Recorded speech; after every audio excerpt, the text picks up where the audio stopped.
Hey everyone, remember our talk about endometriosis?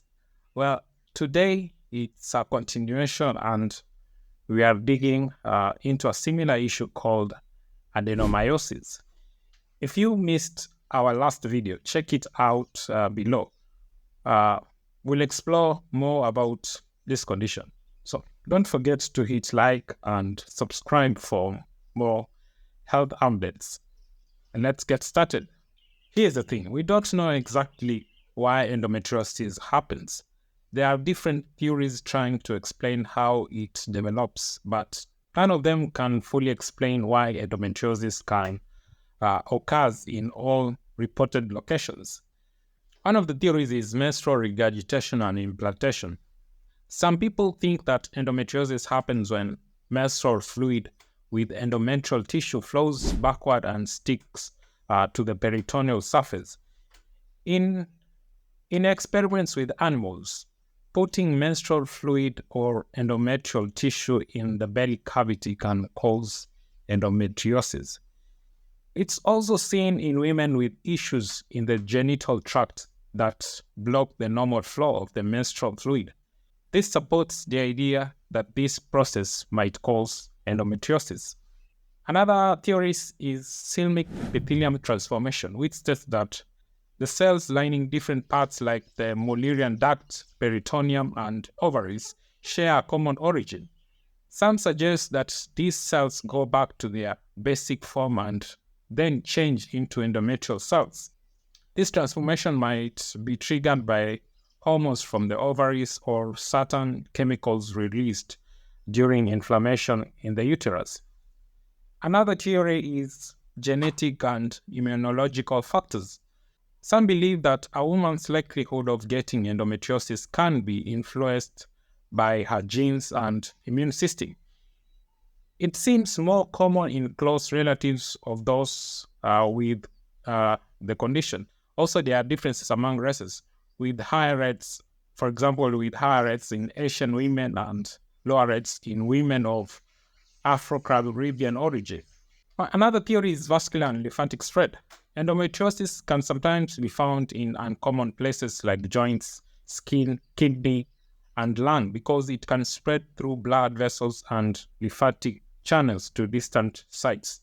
This interaction of various processes likely contributes to the growth of endometrial tissue in unusual locations, forming endometriotic lesions.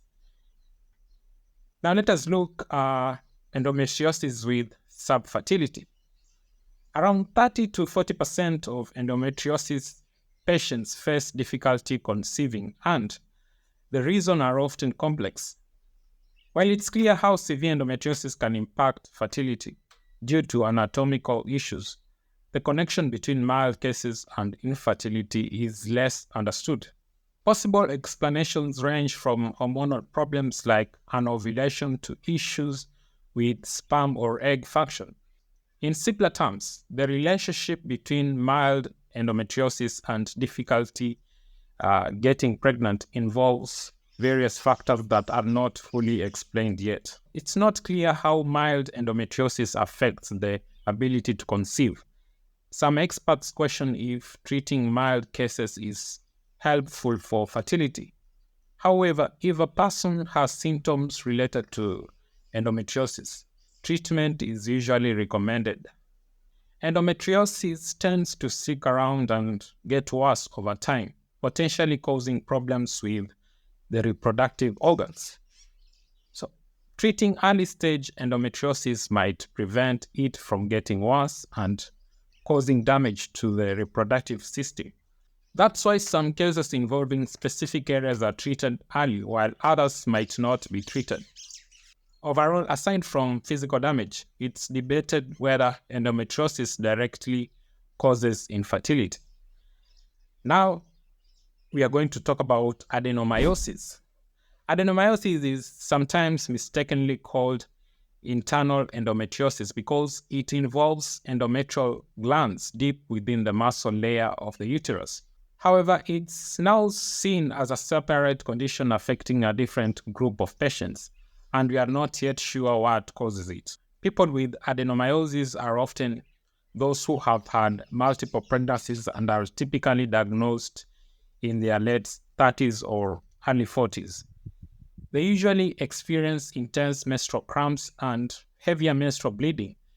During an examination, the uterus may feel enlarged and sometimes tender, especially around the menstrual period. Ultrasound can be helpful in showing changes in the uterus, indicating adenomyosis. MRI is now the preferred method for detailed imaging of the uterus and adenomyosis areas. Diagnosing adenomyosis before surgery is challenging, and current non-surgical and medical treatments are not well developed. Generally, any treatment that stops menstrual bleeding can help by relieving pain and reducing excessive bleeding. Medications like danazol, gestrinone, and gonadotropin-releasing hormone agonists are commonly used for endometriosis might also work for adenomyosis. However, once the treatment stops, symptoms often come back for most patients, and hysterectomy, which is removing the uterus, is the only definitive solution. In cases where specific areas of adenomyosis are identified, laparoscopic laser surgery is a potential option with some reported benefits.